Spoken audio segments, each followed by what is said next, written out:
Кримсько-татарські бранці в Ростовському СІЗО утримуються разом з в'язнями, хворими ковідом. Зараз і в них з'явилися симптоми коронавірусу, але керівництво СІЗО відмовляє в медичній допомозі. Про це заявила адвокат Софія Шабанова після розгляду апеляційної скарги військовим апеляційним судом на продовження арешту. Акім Бекіров, Васан Яніков, Рустем Сейтхалілов, Сейтвілі Сейтабдієв та Ескендер Сулейманов вимагали випустити їх з ізолятора. Втім, суд тримання їх під вартою визнав законним. Адвокат брала участь у засіданні з окупаційного Сімферопольського гарнізонного суду. А політв'язні, попри стан їхнього здоров'я, були присутні відеозв'язком з Ростовського СІЗО.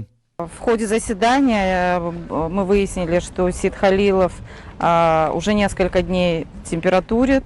В камере есть, так скажем, лица, которые уже болеют ковидом, и ковид подтвержден. Также в этой камере, Сейтхалилов сказал, находится Бектимиров, у которого уже больше недели очень высокая температура, даже больше, чем у Сейтхалилова. Помощь никакая не оказывается медицинская, кроме парацетамола им ничего предложить не могут.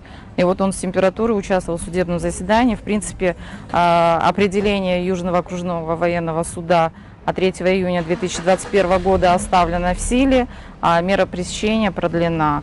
Мы никаких иллюзий, конечно, не питали по этому поводу, но обращали внимание и на состояние здоровья наших подзащитных, и на то, что медицинская помощь не оказывается, и что в условиях ковид угрожает их здоровью, конечно, и жизни опасность. Но суд все это проигнорировал.